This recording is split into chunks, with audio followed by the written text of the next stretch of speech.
welcome back again sa another EG hatch na i-video natin. So itong puti, yan. So naka-stock lang to na front bumper. Yan yung stock niya na front bumper eh. Yan, stock lang to buo. Wala naman chin. Ito Denji na headlight. Pero corner light stock din lang. Naka carbon fiber na hood. Yan, carbon fiber. Tapos naka-spoon na mugs. Rota la rin eh. Rota. Yan, tapos meron siyang rear spoiler. Naka-carbon tailgate din. As much as possible, medyo pinagagaan yung mga sasakyan na to kasi nga pinangkakarera to sa Clark International Speedway. Yan, tapos nakatabas na yung kanyang rear bumper. Yan, naka-LCA din. Kita nyo naman. May mga speed holes. Kasi nilalaro nga to sa Clark. Ayan yung tread wear ng Cylon. Pero nagsisemi-slick to pagka nilalaro. Pero yung yung glass niya, ito yung stock. Stock na glass no, par. Stock na glass. Ayun nga sa akin yung susi. Tara, check natin yung loob kung ano yung POV pagka katulad ko na pangarap yung magkaroon ng EG hatch, kung ano yung parang pinang magiging look experience. Yan, naka-bride na racing seat. Isa lang kasi nga nilalaro. Pero kompleto interior nito, yung nakatanggal lang ngayon. Tapos ito yung stock na dash kasi puti. Yun yung sinasabi ni Sir kanina na isa. Yan, all stock naman, tapos naka Monte Carlo na steering wheel. Original to kasi ito yung leather. Hindi katulad nung kanina na isa na tie copy. Tapos ito naka SIR ship knob din. Maganda kasi talaga grip nitong SIR ship knob. Kung nag-manual kayo, gugustuhan nyo yan.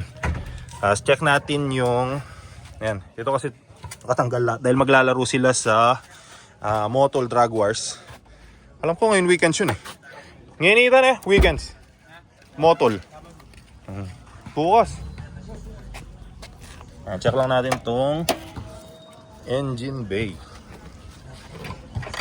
So sa engine bay, nakakabit lang to dahil nga maglalaro sila ram air. Pero tama si Sir kanina, bawal kasi yan sa street. So PH12 to, PH12 na black. Ayan. Ito yung stock ng EG hatch na black or na engine. Naka PO8 na head. Naka P27 na programmable ECU. Kasi nga para umandar yung VTEC. Ayan yung VTEC solenoid. Yan. Tapos naka 20 cam lobes. Tapos yung piston niya is ano yung piston? PM0 ng Autotech. Street tune by Autotech. So naka street tune to. Tapos yung transmission niya is stock rin na PH12. Ganda ng tayo nito eh, no? Eh yung suspension two finger. Naka camber kit. Pero stock pa yung shock na naka coil sleeve. Bye Raymond yan. Pagka gusto nyo magpa-setup ng mga ng mga gusto nyo mag-lowered ganyan, tamang stance, PM lang kayo or comment down below. Pwede ko kayong direct sa kanya. Yan. Tapos, ito nga pala hindi nasabi nila Sir kanina. Hindi kasi stock na side mirror itong mga to. Spoon na copy. Pero naka blue lens na rin to. Yan. May mga bibili naman na ganyan. Yan, so yan yung pinaka POV pagka gusto nyo rin ng EG hatch. So ang POV pagka bibili kayo ng EG hatch, yan, pagpapasok ka as a driver, yan pang pagiging pinaka look nya. Yan, 0.5 natin. Yan. So, yan, sa mga mahihilig mag Honda katulad ko or mag kotse, mag auto, usually isa sa mga gusto nating mabili is yung EG hatch. So, ang pinaka POV nya pagka nakabili kayo ganyan. Yan. Tapos ito yung stock na interior. Kasi yung kanina naka-gathers.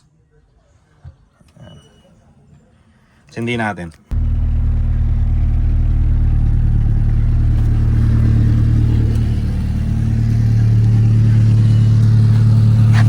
Nakaskab nga pala to.